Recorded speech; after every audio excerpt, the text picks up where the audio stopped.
While I was in the hospital, my wife took off her ring for 30 days. She didn't even meet me when I was discharged, saying, "I'm on a date with my boyfriend. Oh, he's living with us now. I put your stuff in the basement and made a couch there for you." I left a surprise box for them in the bedroom and vanished. That night, I got frantic texts. "Please come back." The construction accident happened on a Thursday. Steel beam came loose, caught me across the back. Fractured spine in 2 places, internal bleeding, collapsed lung. I was in a coma for 3 weeks. When I finally woke up, my phone was on the bedside table. 47 notifications, 46 from my coworkers and my sister, 1 from my wife. It said, "Let me know if you need anything." That was it. 4 days after I woke up. Not, "When am I coming home?" Not, "I miss you." Just that cold, distant offer she never intended to follow through on. My coworker Joseph's wife visited me 6 times, brought me real food because hospital meals were garbage. My own wife couldn't make the 30-minute drive once. I spent 5 weeks in that hospital. Physical therapy was brutal, learning to walk again while wondering why the person who promised to be there in sickness and health had completely vanished. The nurses started asking where my family was. I lied, said they were busy with work. Too embarrassed to admit my wife had effectively ghosted me while I was learning to use a walker. Discharge day came on a Tuesday. I called her that morning. She answered on the 5th ring, annoyed. "They're releasing me today. Can you pick me up around 2?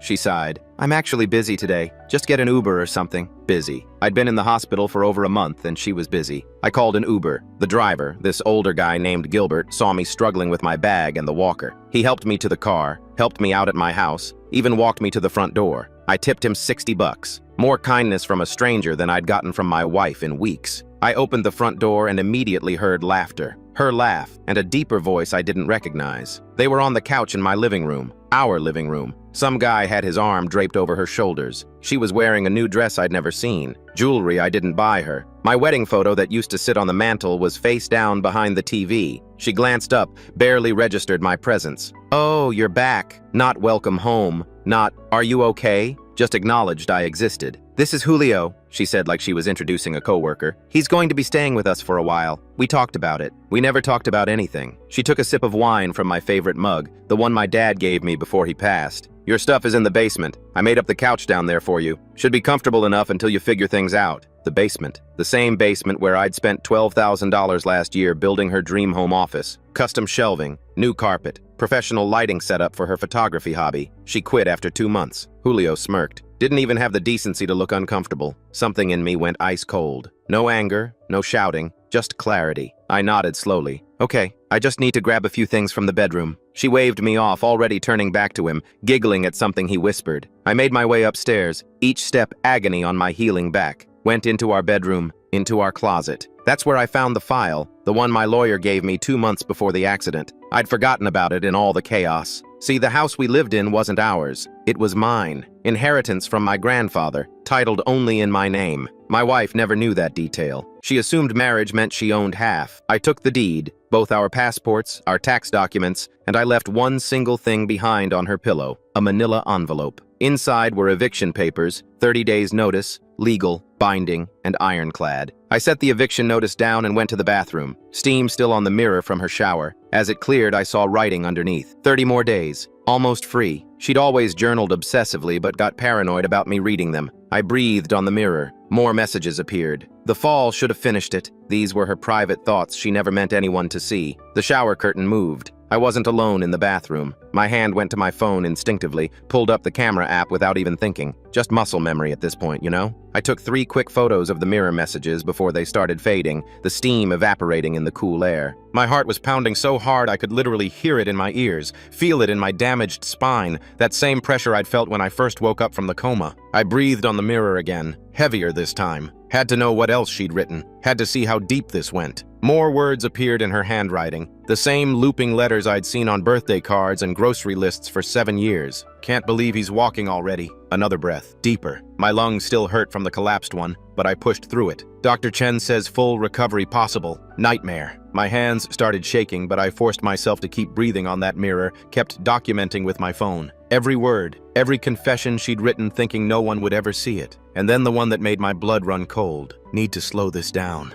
She wasn't just tracking my medical progress. She was actively hoping I'd stay disabled, hoping I wouldn't recover. This wasn't indifference or cruelty. This was calculated. This was a plan. The shower curtain rustled again, just slightly. That same sound that made me turn around in the first place. I reached out, grabbed the edge of the plastic liner, and yanked it back hard. My shoulder screamed in protest, but I didn't care. Empty. Just white tile and a chrome faucet dripping steadily, each drop echoing in the silence. But the tub was wet. Fresh water pooled near the drain, not old shower water that would have mostly dried by now. And there, clear as day, were wet footprints leading from the tub to the bathroom floor. Size 11, maybe 12, way bigger than mine. Leading straight to the bedroom window I'd left open this morning for air because the room got stuffy. I followed them, my walker scraping against the hardwood floor my grandfather had installed himself back in the 70s. The prints went directly to the window, which was now open about 6 inches. Just enough for someone to slip through if they were desperate or stupid enough. I looked out and caught movement in the backyard. Julio was sprinting across the grass, phone pressed to his ear, heading toward the back fence where a silver Honda was parked in the alley. He kept looking back at the house like he expected me to chase him, which was ridiculous considering I could barely walk. His shirt was soaked, clinging to his back, water dripping from his hair. He'd been hiding in my bathroom this whole time. Probably went in there when he heard my Uber pull up, when Gilbert's car door slammed in the driveway. Listening to everything. Heard me come upstairs, heard me find the eviction notice, heard me discover the mirror messages, and now he was running to warn her like some kind of scout. I watched him vault over the fence. Pretty athletic for a guy who'd apparently been living on my couch eating my food for who knows how long,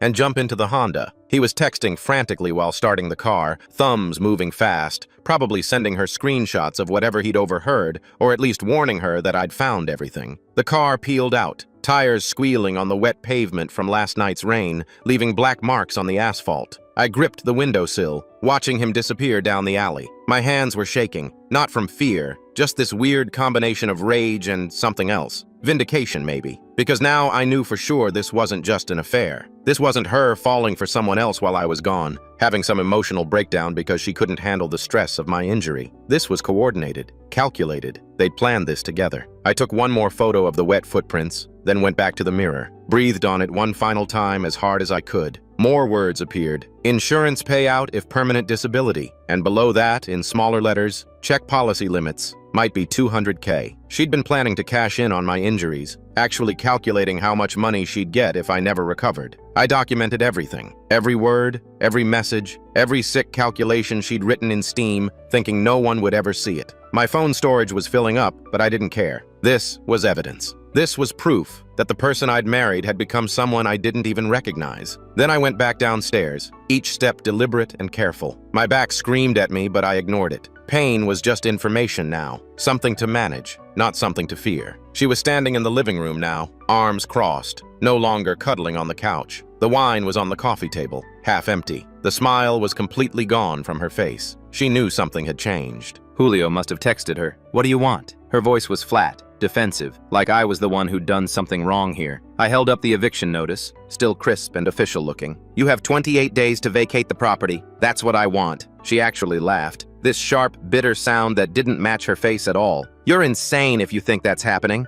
I'll claim common law rights to half the house value. My lawyer will eat you alive. You can't just throw me out of my own home." "Your lawyer." I pulled the deed from my jacket pocket, unfolded it slowly, deliberately. Let her see the county seal, the notary stamp, the official letterhead. "This house is inheritance, solely in my name. You have zero claim to it. Zero." Her smile faltered, just for a second, just long enough for me to see the panic flash across her face before she covered it up. She grabbed the deed from my hands, nearly ripping it in her rush, scanned it frantically. Her eyes caught on the property title section. Just my name in bold letters. Just my grandfather's name before that in the previous owner section. No mention of her anywhere on the document. But she recovered fast. She always did. That's what made her dangerous, you know? That ability to pivot, to find a new angle when one didn't work. "Fine, fine." She threw the deed on the floor like a child throwing a tantrum. "I'll tell everyone you abandoned me during your recovery. I'll make you look like the villain. I'll ruin your reputation with every friend we have, every family member who'll listen. You'll be the guy who threw his wife out on the street after a construction accident, after she supported you for years, took care of everything while you were building your career. How's that gonna look at Joseph's barbecues? At your sister's place?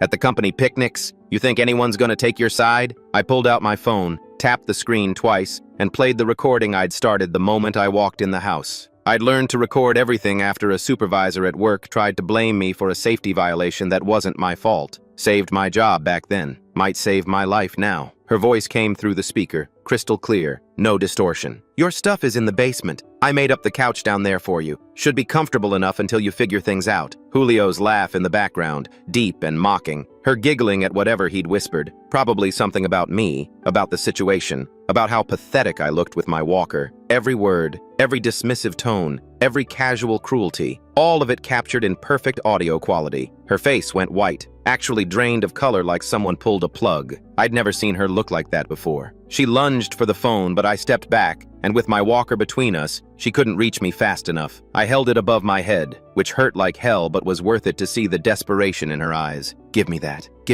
right now. No, she stopped, breathing hard, and then her face just crumpled, like someone flipped a switch from rage to desperation. She started crying, these big theatrical sobs, covering her face with her hands the way she always did when she wanted sympathy. I'd seen this before. She did it when her mother questioned her spending habits, when her boss confronted her about missing work, when I asked her about the credit card bills I'd found in the trash. I made mistakes, okay? I made mistakes, but I was scared. I didn't know how to handle your injury. Julio was just emotional support, someone to talk to. I was terrified of losing you and I handled it badly, but it doesn't mean I don't love you. We can get through this. We've been through worse. Remember when we lost the baby? Remember when your dad died? We got through those things together. I just stared at her. We'd never been through worse because those things happened to us together. She'd been there then, or at least I thought she had. We'd never been through anything where she actively worked against me. That was becoming clear now. What about the mirror message? I asked quietly, calmly, like I was asking about the weather. The one that said the fall should have finished it. She froze. Actually froze mid-sob, her hands still covering her face but no sound coming out,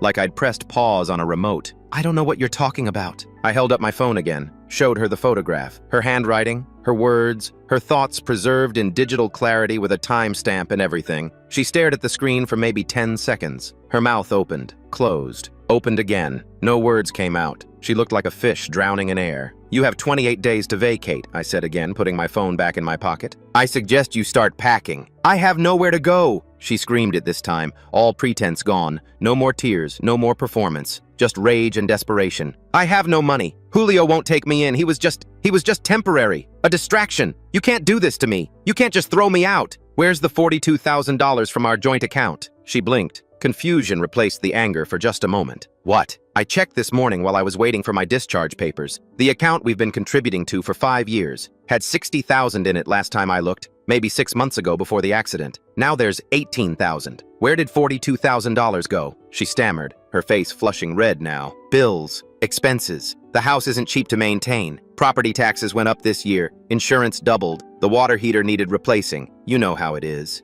I pulled up the bank statements on my phone, turned the screen toward her. I'd been reviewing them for the last 2 hours in the hospital parking lot before calling that Uber, sitting in my wheelchair because I couldn't stand that long yet. All cash withdrawals, all transfers to accounts I don't recognize, over the course of 5 months, $42,000. While I was in the hospital fighting to walk again, you drained our account. You stole from me. Her shoulders sagged. The fight went out of her posture all at once, replaced by something else. Resignation, maybe, or just exhaustion from maintaining the lies for so long. I have debt, okay? Credit cards you didn't know about. I needed the money to keep up minimum payments or I'd get sued. The interest was killing me. I was planning to divorce you anyway, take half the house to clear everything, but then the accident happened and that complicated things. There it was, just laid out like she was describing her grocery list or what she'd watched on Netflix. She just kept talking, like she couldn't stop herself now, like she wanted me to know, needed me to understand her logic. I thought if you stayed disabled, I could get caretaker benefits and still leave you eventually. Apply for disability support, get that monthly check. Wait a year or two while you were dependent on me, then file for divorce. The accident was inconvenient timing because you were recovering too fast. Dr. Chen kept calling with good news, and honestly, I just wanted him to shut up. Every time he called saying you were making progress, I wanted to scream. I felt like I'd been punched again. Same sensation as when that steel beam hit me. That moment of impact where everything goes white and you can't breathe. You wanted me to stay disabled. I didn't. She stopped, realized what she'd just admitted out loud. Her eyes went wide like she'd surprised herself. I didn't mean it like that. I just meant that the timing was bad. The recovery was unexpected. I just meant, what about the mirror message? Need to slow this down. What does that mean exactly? I was venting. I write on the mirror when I'm stressed. It's just venting, just thoughts. You're misreading it. You're taking things out of context like you always do. I showed her another photo. Her handwriting clear as day. Skipped his PT appointment reminder. Oops. Her face went gray. Actually gray, like old meat left in the fridge too long. You deliberately sabotaged my recovery, I said slowly, making sure every single word landed. You didn't pass along my physical therapy scheduling calls. The hospital left 3 messages on our home phone about rescheduling. I saw them in the deleted folder this morning. You erased them. That was one time. I forgot. I was busy with Julio. She didn't answer. Just looked at the floor like it might open up and swallow her. I put my phone away. Felt the weight of it in my pocket. Evidence. Leverage. Truth. I'm filing for divorce tomorrow morning. Adultery and financial fraud. You'll get nothing from this marriage except maybe a criminal record if I decide to press charges for the theft. She laughed again, but this time it was panicked, high-pitched, desperate. You think that'll work? I'll claim you're abusive, that you're unstable from pain medication, that you're fabricating all of this because you can't handle me moving on with my life. I'll tell them about the time you punched the wall, about all our arguments, about how you tried to control my spending. I'll make you look crazy and violent. I punched the wall once, 3 years ago, after finding out she'd been fired from her job for stealing office supplies and lied to me about it for 2 months. I'd been paying her salary out of my own account because she said work was slow and paychecks were delayed. She'd been sitting at coffee shops all day spending money we didn't have. I pulled up another recording. This one was from 2 weeks ago, recorded during one of Eleanor's visits. Eleanor's voice, Joseph's wife, the woman who visited me 6 times and brought me decent food and magazines and just sat with me when the pain was too bad to talk. I'm just worried about him, Eleanor said in the recording. Her voice was soft, concerned. His wife never showed up once, not once in 5 weeks. I asked the nurses because I thought maybe she came at night or early morning, different shifts, you know? They checked the logs. She called once to check if he was still alive, and that was it. She seemed relieved he'd be gone for a while. Those were the nurse's exact words, not mine. Relieved. I stopped the playback. Let the silence hang there. Everyone already knows you abandoned me. Joseph knows. Eleanor knows. The nurses documented every single visit in their system. There's a sign-in sheet with timestamps. You have 0 credibility left. She stared at me, and for the first time since I'd known her, I saw actual fear in her eyes. Not panic, not anger, fear. I'll leave quietly, she said, her voice shaking now, desperate. I'll go. I'll sign whatever papers you want, but you need to pay off $30,000 of my debt. That's fair. That's the absolute least you can do after 7 years of marriage. After everything I did for you. After all the years I supported your career. No. Then I'll trash the house before the eviction. I'll destroy everything. Every piece of furniture, every appliance. I'll pour bleach on the carpets. I'll smash every window. I'll make sure this place is worthless. See how much your precious inheritance is worth then? Any damage will be documented and added to the divorce settlement. You'll owe me for repairs. Everything's insured. You want to dig yourself deeper into debt? Go ahead. I have insurance that'll cover it. You have nothing. She looked at me like I was a complete stranger. You're heartless. I don't even know who you are anymore. The man I married would never do this. Heartless was hoping the fall would finish me. She flinched like I'd slapped her across the face. I turned and walked out, grabbed my bag from the hallway, the one Gilbert had helped me carry in maybe 30 minutes ago. It felt like 30 years had passed since I walked through that door. I left through the front door, didn't look back, heard her start crying again behind me but kept walking. Each step hurt, but I kept going. I stayed at a hotel that night, the Holiday Inn near the highway, room 237. Decent place, nothing fancy but clean. Clean sheets, working TV, water pressure in the shower that didn't make me want to file a complaint. I called my lawyer from the room, a guy named Pete Harrison I'd used when buying my first truck. Sent him everything, the recordings, the photographs, the bank statements, the hospital visitation logs I'd requested that morning before discharge. He listened to everything, looked at every photo, and then just whistled low. In 15 years of practice, this is the most documented betrayal I've ever seen.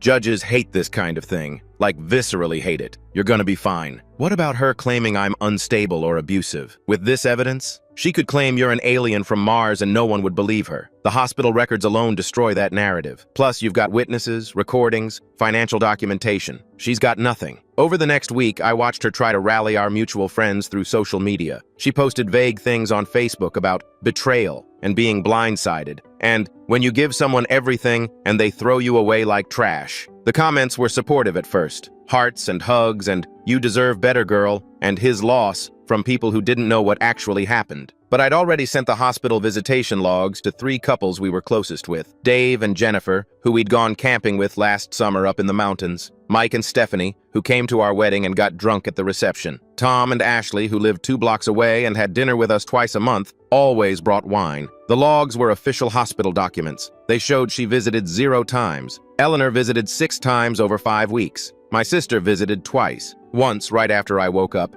and once the week before discharge. Joseph stopped by once with a card signed by the whole crew at work, 23 signatures. The responses were immediate and brutal. Dave called me directly at the hotel. Is this real? These logs? Yeah. She didn't visit you once? Not one single time? Not once. He was quiet for a long time. I could hear Jennifer in the background asking what was wrong. We're sorry, man. We didn't know. She made it sound like she was there constantly. Said she was sleeping at the hospital, barely leaving your side. 2 of the couples blocked her on social media that same day. I know because she posted about it, something about fake friends showing their true colors. The 3rd couple, Tom and Ashley, sent me a long message saying they were sorry they didn't realize what was happening and if I needed anything to let them know. They offered to help me move when I was ready, offered their guest room if I needed a place to stay. I sent the mirror photographs to her parents. Took me 3 days to work up the nerve. I'd known them for 7 years, went to their house every Thanksgiving, helped her dad install a new water heater in their basement 2 summers ago. They were good people. They didn't deserve this. Her mother called me first, crying so hard I could barely understand her. Did she really write those things? Yes, ma'am.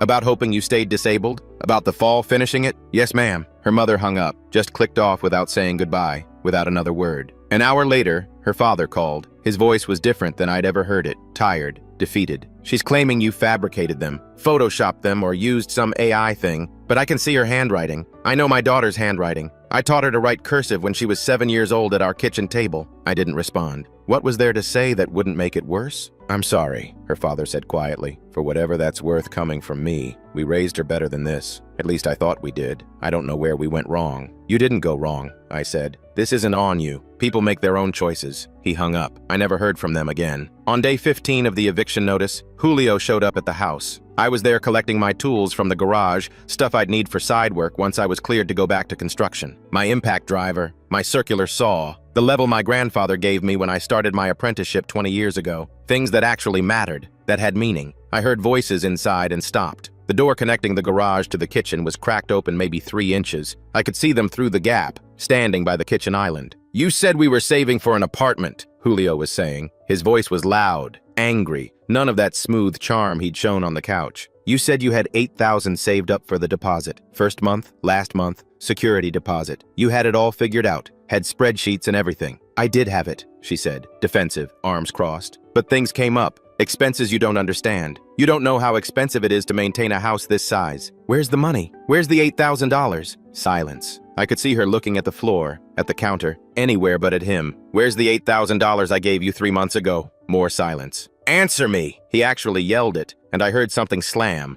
Maybe his hand on the counter, maybe a cabinet door. You spent my money on your credit cards, didn't you? All those shopping bags I saw you trying to hide in the closet. The new jewelry. The clothes. You spent my money paying off debt for stuff you bought yourself. I didn't scam you. I borrowed it temporarily to manage some cash flow issues. Borrowed? You told me it was for our apartment, for our future together. You showed me listings. We talked about neighborhoods. You're a liar. You're a scammer. You scammed me. You scammed him. You probably scammed everyone you've ever been with in your entire life. This is just what you do. Get out of my house. Your house? This isn't even your house. You don't own anything. You're broke. You're about to be homeless. And you burned every bridge you had. Your friends won't return your calls. Your parents won't talk to you. And I'm done. I'm so done with you. Good luck finding someone else stupid enough to believe your bullshit. I heard the front door slam hard enough to rattle the windows, watched through the garage window as Julio got in his silver Honda and drove off, tires screeching like he was trying to leave rubber marks on the street. Probably was. Probably felt good. She was completely alone now. I waited 5 minutes, then quietly loaded my tools into my truck and went back to the hotel. Didn't feel good about what I'd heard. Didn't feel bad either. Just felt empty, like I'd spent 7 years married to someone who never actually existed. Just a performance she'd been putting on. On day 22, I got a call from hotel security at 11 p.m.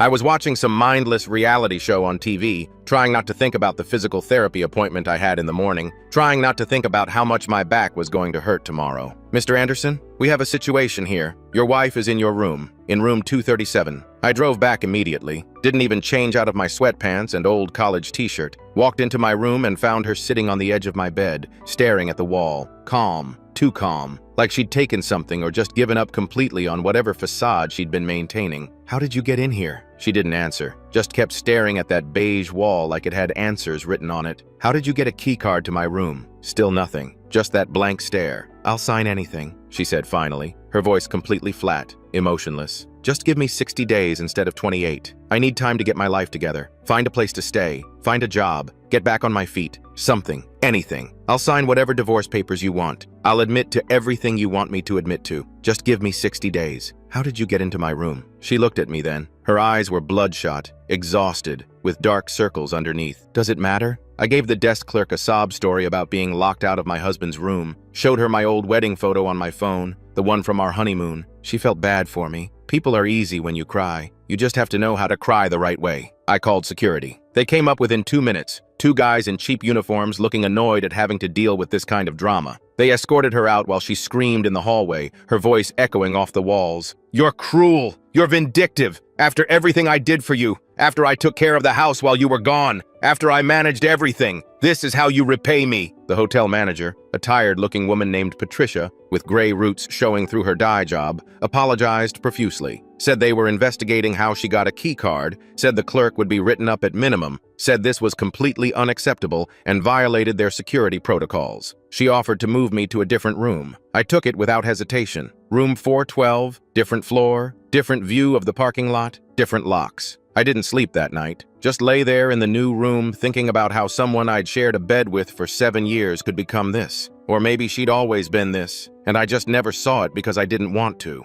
That thought was worse somehow. The idea that I'd been blind by choice. Day 25 came around. She was still in the house. Hadn't packed a single thing as far as I could tell from the times I'd driven by. I'd gone past twice. Seen lights on in every room, her car in the driveway like normal, just sitting there like the eviction notice was some kind of suggestion she could ignore. I showed up with sheriff's deputies for the final eviction at 9 a.m. sharp on day 28. 2 officers, both looking like they'd done this 100 times before and would do it 100 more. She opened the door in sweatpants and an old concert t-shirt from some band she claimed to like but couldn't name 3 songs by. Hair unwashed, greasy, hanging in strings, eyes red from crying or not sleeping or both. She genuinely believed I'd cave at the last minute. I could see it in her face, that shock, that disbelief. "You have 2 hours to take essentials," the first deputy said, reading from a clipboard with official county letterhead. "After that, the locks will be changed and anything remaining becomes property of the homeowner. You have the right to request additional time through the courts, but that process will take approximately 6 to 8 weeks, and you'll need to vacate the premises during the proceedings anyway. Do you understand your rights as I've explained them?" She looked at me, standing behind the deputies on the front lawn I used to mow every Saturday. "You can't do this. This is my home too. I've lived here for 7 years. 2 hours, ma'am," the deputy repeated. Not unkindly, but not sympathetic either. Just doing his job like he probably did every Tuesday. "Starting now." She started crying, frantic now, running around the house throwing random items into trash bags like she was shopping during a fire sale. Clothes from the closet, books from the shelves she never read, kitchen supplies we got as wedding gifts and never used. That blender she insisted we needed for her healthy lifestyle phase that lasted maybe 2 weeks. The bread maker still in its box after 3 years. Stack after stack of magazines she swore she'd read someday but never did. She filled 12 trash bags in 90 minutes, working frantically, muttering to herself, occasionally yelling questions at the deputies who just ignored her.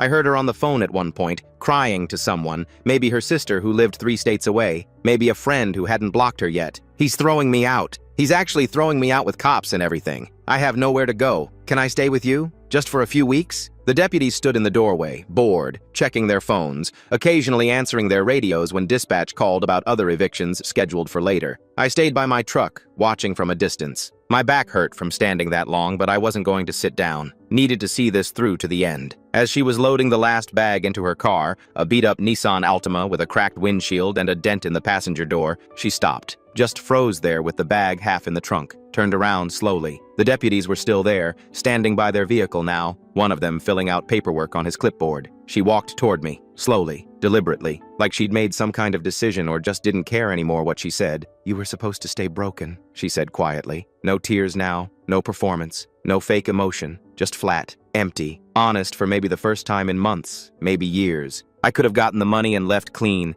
The insurance payout for permanent disability was going to be huge. The caretaker benefits, the sympathy from everyone we know, everyone at church, everyone in the neighborhood. I could have played the devoted wife for a year, maybe 2, then filed for divorce once you were too messed up to fight me properly, and I would have gotten half of everything plus the insurance money. The house, the savings, everything. I could have cleared all my debts and started over somewhere nice. You weren't supposed to recover this fast. Dr. Chen said it could take years. He said there was a good chance you'd never get full mobility back, that you might need a wheelchair permanently. You weren't supposed to walk out of that hospital on your own 2 feet. I just stared at her. She'd finally admitted it. No more dancing around it. No more excuses. No more deflection. Just the raw truth. You ruined everything by getting better, she said. Then she got in her car and drove away. Didn't look back. Just pulled out of the driveway and disappeared down the street. The deputies changed the locks right there. Had a locksmith waiting in his van 2 houses down. Said they coordinate this kind of thing for safety reasons. One of them, the older guy with gray at his temples and a wedding ring,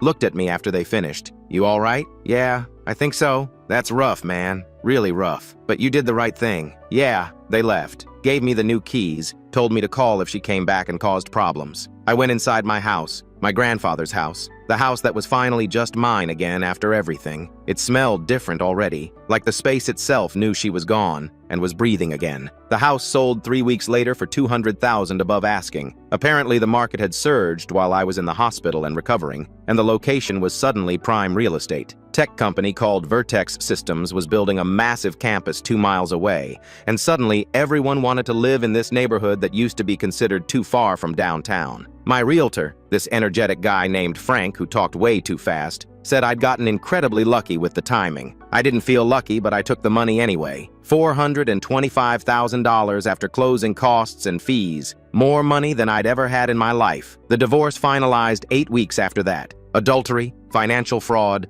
abandonment during medical crisis. The court date was on a Wednesday, October 14th, 10 a.m. in Judge Morrison's courtroom. She didn't show up. Her lawyer, this exhausted-looking public defender she'd gotten for free through legal aid, said she'd waived her right to contest anything, just wanted it over with so she could move on with her life. The judge, an older woman named Judge Patricia Morrison, who looked like she'd seen every terrible thing humans could do to each other in 30 years on the bench, actually looked disgusted reading the case file. She kept shaking her head, making these small, disapproving sounds. She asked my lawyer 3 times if the evidence was accurate, if everything had been verified. He confirmed everything with documentation. She got nothing. The judge ruled she owed me $14,000 in restitution for the joint account funds she'd stolen, plus $8,000 in legal fees, plus $25,000 in damages for the emotional distress and sabotaged medical care. I'd probably never see that money, and we both knew it. But it was on record now. Official. If she ever got assets, got an inheritance, won the lottery, got a decent job,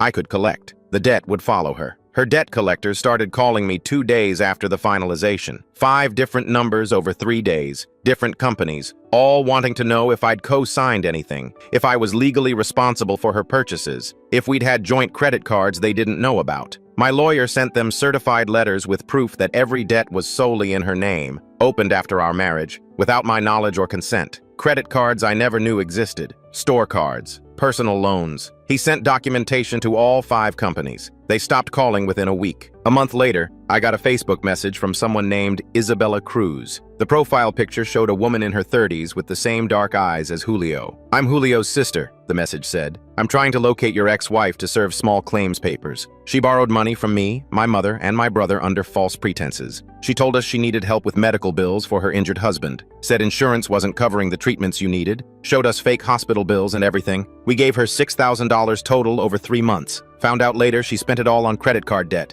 If you have any contact information for her, please let me know. Our lawyer says we need a current address for proper service of the lawsuit." She'd scammed his entire family, too. Told them I needed surgery I couldn't afford. Julio apparently didn't know she'd asked his family for money until after they broke up, until after he'd already given her his own $8 grand. He'd told Isabella everything once he realized what she'd done, and now they were trying to get their money back. I blocked the account. I had nothing to give them. No forwarding address, no phone number, no idea where she'd gone. She'd disappeared, and that was perfectly fine with me. They could find her themselves or not. Wasn't my problem anymore. 6 months later, my physical therapist cleared me for full activity. Her name was Dr. Amy Kowalski, and she'd been working with me 3 times a week since I left the hospital. She was tough as nails, didn't let me slack off, pushed me when I wanted to quit and give up. "Your back will still ache when it rains," she said, reviewing my chart on her tablet. Probably always will. Old injuries like yours don't forget. The scar tissue doesn't heal the same way, but you can work again. Full-duty construction. No restrictions. Just listen to your body and don't do anything stupid. My back still ached when it rains. Still does to this day. Probably always will. But I could work again. I could live again. Could pick things up off the floor without planning it like a military operation. Could sleep on my side without waking up at 3 a.m. in pain. Could stand for more than 20 minutes without needing to sit down. I sold my grandfather's house for $425,000, moved 2 states over to Colorado, started completely fresh. New job with a commercial construction company called Peak Builders that paid better than my old one. New apartment in Fort Collins with mountain views from my balcony. New gym routine that didn't destroy my back. New life that didn't include anyone from before except my sister, who I called once a week. I never think about her anymore.